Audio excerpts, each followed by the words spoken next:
He wouldn't stop barking, not at a person, not at a sound, but behind the home, deep in the frozen ground. What came next pulled everyone to a standstill.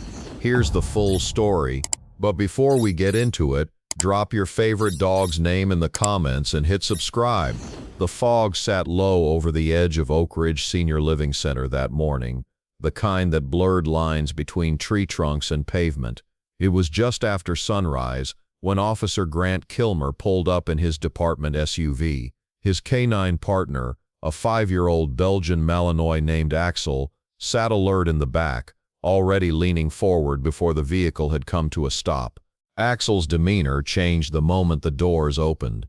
What should have been a routine check-in, a short visit requested by a staff member about strange noises, shifted into something far more urgent. Axel leapt from the rear compartment, his posture stiff, ears locked forward, his nose tilted toward the thick line of cedar trees fencing the backside of the property. There were no usual signs of intrusion, no fresh tire marks in the gravel lot, no footprints in the dew-damp soil, yet Axel barked, a deep, clipped warning bark, and pulled hard on the leash toward the rear fence, directly behind the old gazebo that the residents often used for morning sun. Grant followed, surprised by the dog's sudden insistence. Axel wasn't prone to overreaction. In fact, he had spent the last 3 years assisting in everything from missing person searches to narcotics detection. Today, though, he was doing neither. He was barking at dirt. The staff had told Grant about a noise the night before, something metal dragging, then sudden quiet. No one thought much of it until the night nurse, Angela, noticed Axel's sudden agitation when he passed by during an earlier visit for a security talk. That unease hadn't faded. Axel circled one spot behind the gazebo, then began pawing at the ground. It was rough earth, mostly dry pine needles and old wood chips. But as the dog scratched deeper, the smell hit Grant too. Not the kind that was immediately obvious, but one he recognized from his years on the job. Old moisture, rust, and something more human. Still, there was no panic. Not yet.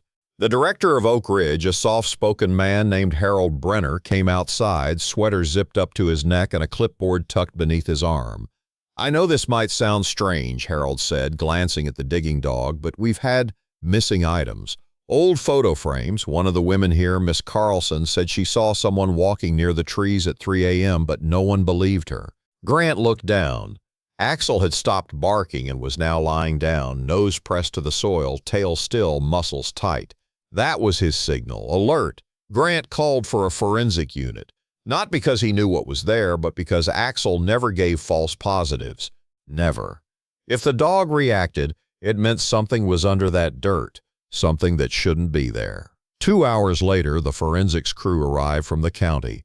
They taped off the area discreetly, just in case any of the residents came wandering out. They dug shallow at first, then deeper. That's when the first thing surfaced. A tarnished metal object, the shape of a jewelry box, corroded at the corners. Inside it, carefully folded, was a strip of cotton cloth stained with something that looked like dried blood. Underneath that, they found 2 small black and white photographs. One showed a young woman in uniform, a nurse maybe, and the other was nearly destroyed, water-damaged and faded. But it was the initials on the inside of the box lid that stopped Harold cold when he was shown. C.L. "Clara Lindholm," Harold whispered. "She passed away just last month. She was one of our oldest residents. Came in nearly blind. Said she used to work during the war." There was no official record of a Clara Lindholm having served during World War II or any war. Grant checked. He made some calls, ran her information through military archives. Nothing came up under that name. No enlistment, no employment history, no family records. She had apparently arrived at the home 5 years ago with only a small suitcase and 2 books. The more they dug into that patch behind the gazebo, the stranger it got. By late afternoon, they had uncovered not just the box, but a rusted spoon, a broken frame with no glass, and what looked like a small metal badge. No names, no obvious origin, all buried together, tightly packed, about 2 feet down. Still, none of it was enough to call it criminal. Not yet. But Axel was not done.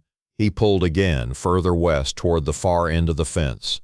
Another 10 feet away, he began barking again, louder this time. Grant knelt beside him. "What are you smelling, boy?" The ground here looked untouched, not even a dent in the soil. But once the dog pressed his snout against the ground and barked again, Grant stepped back and radioed in, "We're going to need ground-penetrating radar." The next morning, a new team arrived. With care, they scanned the spot, and at about 3.5 feet below the surface, the outline of a wooden crate began to take shape on the monitor. That was when the mood changed. Residents were moved away from the back windows. Staff was told there was maintenance. No one wanted to say the word remains until it was confirmed. What they pulled up wasn't a body. It was something different, but no less haunting. Inside the crate were 6 notebooks sealed in wax paper, every one of them marked with the same handwriting, neat, straight, clean cursive strokes, signed with the initials CL at the bottom of every entry. Grant opened the first one. The writing started in 1945. The first page read, "They told me to forget. But memory does not die when buried. It just grows quiet under the weight of silence." Inside those notebooks was a story no one at the old age home had ever heard, one that stretched back through half a century. Names, dates, sketches of buildings, descriptions of train stations, numbers written over and over again. And among the pages, the name of another resident at Oak Ridge, Louise Meyer, appeared again and again. Grant's pulse picked up. Louise Meyer was still alive. She was 92, and she lived 3 doors down from where Clara Lindholm's room had once been. That evening, Grant sat in the hallway of Oak Ridge, notebook open, trying to piece it together. Axel lay beside him, calm now, but his eyes still pointed toward the rear patio door, as if something out there was still waiting to be found. What disturbed Grant most wasn't what had been buried. It was how long it had been hidden, and the quietness of it all. A box of memories no one knew to look for, a life rewritten in secret, and the unwavering alert of a dog who couldn't read, couldn't speak, but understood that silence in the soil meant something big. The hallway felt too quiet. Not the kind of quiet that comes with sleep or peaceful rest, but the kind that weighed on you, the kind that followed a discovery. Grant stood outside room 109. Louise Meyer, now 92, had been a resident of Oak Ridge for almost 8 years. Known for her crossword puzzles and early morning walks, she barely spoke to anyone. Staff often described her as polite but distant. Now, with Clara Lindholm's name scribbled over and over in those journals, Grant needed to know how their lives intersected.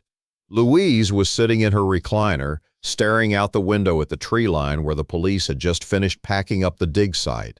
Her expression did not shift when Grant entered. She didn't greet him. She didn't ask why a K-9 officer had come in person. She just watched the trees. Behind her chair, Axel sat still, ears perked, eyes locked on the far window. No barking now, just intense focus. There was something about the silence in that room that made Grant pause. Something about the way her hand rested on the arm of her chair, firm, not trembling, like she was bracing for something, or remembering. He placed a photocopy of one of the journal entries on the table, the one with her name written clearly beside Clara's. Still, Louise said nothing, but Grant saw it, the small movement of her fingers tightening around the chair's edge. That was enough. Back at the station, the journals were undergoing forensic analysis. No fingerprints except Clara's. No signs of external contamination. Most were undated, but the language gave away their age. The references to towns, old hospital names. The tone, it was as if Clara had been writing history not from books but from memory, and her words were not random. They were structured like someone trying to hide something in plain sight. She used initials for certain names, numbers without context, and every few pages a phrase repeated. She kept the door closed, but I saw through the keyhole. It repeated 11 times across 5 journals. Grant circled each occurrence. There was no door in Clara's room, no hidden space, but what if it wasn't about her room? What if it was literal? 3 days later, forensic teams returned to Oak Ridge, not to the gazebo, but to Clara Lindholm's former bedroom. The furniture had been cleared, the carpet already pulled up. Axel was brought in once again, and immediately he went to the far wall opposite the window. He barked once, then twice, then pressed his front paws against the drywall. Officers tapped along the paneling, hollow, very hollow. Behind that drywall was a sealed crawl space, a hollow cavity that no one at Oak Ridge had ever documented. It wasn't large, just enough to tuck away one or two small boxes.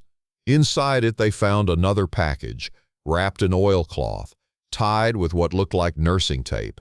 Inside were a faded ID badge from 1951, Louise Meyer, Children's Sanatorium, Buffalo, NY, a small black and white photo of 3 children standing in front of a train station, a leather-bound notebook, this one much older and darker with mold around the corners, and a broken piece of brass shaped like a key fragment. None of these things should have been in that wall. Grant stood outside again with Axel. The old dog looked tired, but his alert was as firm as ever. There was more to this than buried items and cryptic journals. The new notebook changed the scope of the case entirely. This was not just Clara's story, it was theirs. The notebook from the crawl space had one shocking revelation. Louise Meyer had worked at a private children's institution that was quietly shut down in the early 1960s. Clara's journal referenced it vaguely, calling it the building near the lake. It was never named directly. Grant dug through local archives. After several phone calls and a trip to Buffalo County Clerk's office, he found it. A closed case regarding improper practices at a private medical center operating under state license from 1948 to 1962. No criminal charges had been filed. The building had been abandoned, burned down in 1984. There was one name listed on the employment register, Clara Lindholm, temporary staff nurse, 1950, and another listed under transfer in, Meyer Louise, maternity liaison, 1951. This was the first and only official record that tied the two women together. Grant returned to Oak Ridge. This time Louise was not in her room. He found her in the garden, sitting alone near the bird bath. The wind carried the sound of early fall, dry leaves scraping against pavement, a wind chime humming from the back porch. She didn't look up when Grant sat on the bench beside her. He brought no badge, no papers. Just Axel, now seated quietly near the path. He said nothing, neither did she. Minutes passed, then Louise broke the silence, not with words but with a question. "Did she tell you about the train?" Grant didn't answer. "She used to dream about it every night. The sound, the children, their names." Louise's voice wavered. "We were told to forget it. We were told it wasn't real." She closed her eyes, but she never did. And he never forgave her. In that moment, something shifted. The entire case that had started with a dog's bark behind the trees now involved events from over 70 years ago. 2 women with fractured pasts, a buried crate of journals, and now evidence that someone had tried to make sure those memories stayed hidden. Louise stood slowly and walked toward the fence line. She pointed to the same cedar row where Axel had first dug. "He buried it there," she whispered, "the night they transferred her. Said if anyone ever found it, he'd come for us next." Grant didn't push. He didn't ask who he was. Not yet. But Louise's hands were trembling now, not from cold, but something deeper. "You should check the old supply closet," she said finally, turning back toward the building. "The one behind the laundry chute. She hid something there the night before she died." Then she walked inside, leaving Grant and Axel in silence. Grant returned inside and made his way to the maintenance level. The closet Louise had mentioned was barely used. The door was jammed and had to be forced open. Behind the shelves, wedged between old bed frames, was a cloth satchel. Inside was a strip of photographs, film negatives long degraded, but some still visible under magnification. And there they were, Clara and Louise, standing beside what looked like a child in a hospital gown. And beside them, in full military uniform, was a man whose name would appear later in Clara's final journal entry. He was supposed to protect us, but he buried what he could not explain. The investigation wasn't over, but one thing was clear now. Axel had been right from the start. What he uncovered behind the old-age home was not just buried boxes or relics of a long-gone era. He had uncovered a wound, a secret buried in silence, protected by time but never fully forgotten. Not by Clara, not by Louise, and certainly not by the dog who refused to stop barking until the truth began to surface. The photograph had started it all. A crumpled strip of film negatives tucked away behind a forgotten closet had tied together everything Clara tried to preserve in her journals, and everything Louise had tried to forget. But even now, Grant still felt like pieces were missing. What Clara feared, what Louise avoided, what Axel sensed beneath the soil. That missing thread, the connection between the photo, the brass key fragment found in the crawl space, and the phrase Clara had written over and over. He buried what he could not explain. 3 days passed. Louise Meyer was moved into a monitored care suite, a medical precaution the nurses had called it, but Grant knew it was something else. She was deteriorating fast, not physically, mentally, as if what had been locked away so long was now flooding in all at once. She'd wake up asking for the children by name, names that didn't match any registry. She asked if the train ever arrived. She asked if the blood was ever cleaned. But most disturbingly, she asked if he was still watching. When asked who he was, Louise would shut down completely. Meanwhile, Axel was restless, more than Grant had ever seen in their years working together. The dog would circle the gazebo tree line every time they returned to Oak Ridge. He sniffed, pawed, then stopped near a small patch of blackened ground, barely visible beneath fallen leaves. Grant brushed the surface away. Charcoal, burnt earth, unmarked. He marked the spot on GPS and called the forensics team again. 3 hours later, they began excavation. What they uncovered was a shallow pit less than 3 feet deep, but filled with what looked like scorched debris, melted glass, twisted metal, and broken ceramic. But near the edge was something else, the warped, fire-warped remains of a filing cabinet. Inside, unburned portions of a sealed envelope, charred edges but contents surprisingly intact, and a notebook sealed in plastic wrap. They carried it straight back to the mobile unit. Under forensic light, the envelope revealed 2 critical documents: ROTO, a patient transfer form from 1953, marked urgent with Clara Lindholm's name at the top. A discharge statement for a child named Anna Kessler, age 6, marked as transferred deceased. The hospital listed was the same one Clara and Louise had worked at, but there was a second name on the transfer line, initials only, RJ, followed by a red stamp that read, Revoked, 1954. Attached to the documents was a brass locker tag, matching the broken key fragment, Locker 24. It took another day to trace the source. Locker 24 had belonged to a man named Richard James Halden, a supervisor at the former sanatorium, now deceased for over 30 years. His service records included both medical management and oversight liaison with state authorities during the hospital's final 2 years. Grant followed the paper trail to a small, county-run storage facility on the outskirts of Watertown, New York. Records showed Locker 24 was cleared after Halden's death and transferred to city records. But that's where the trail went cold, until Louise's final journal was decoded. Inside Clara's last hidden journal, Grant found a coded passage referencing a second burial, not of a person, but of the names he erased. The writing was difficult to read, faded ink, hasty penmanship, but it mentioned a tree not older than the rest, and a stone that was never engraved. They returned to Oak Ridge. This time, Grant walked without Axel. The dog remained still near the fence, ears up but body calm. Louise's clue led to a younger oak just beyond the original dig site. No gravestone, but beneath a thin layer of moss was a flat rock, man-cut, placed intentionally. Under it, a small wooden box. Inside, index cards, dozens of them. Each one carried a name, a date of birth, and a small scribbled note. Most said no record or unfit. At the bottom, one card stood out: Anna Kessler, July 1947. Removed before reclassification. Witness, CL. That was it. Proof of hidden deaths, of institutional neglect, of deliberate silence, but also proof that Clara had never forgotten and that Louise, despite her fear, had been protecting something all along. Anna's story, the others like her, and the fact that someone tried to erase them completely. Axel stopped barking after that day.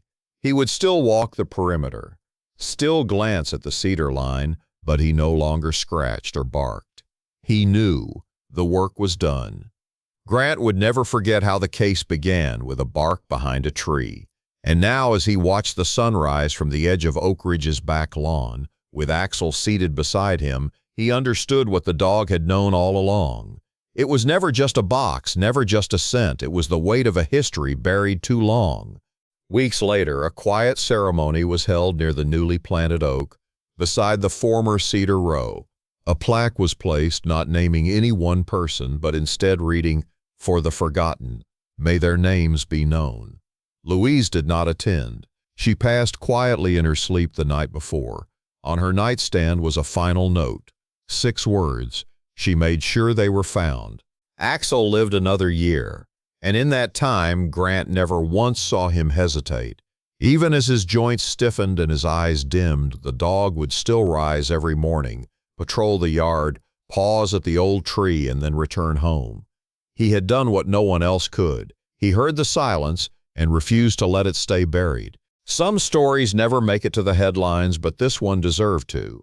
If that bark hadn't been heard, the truth might have stayed buried forever. Tap like, hit subscribe, and stay close, because the next time a dog stops, it might be for something even deeper.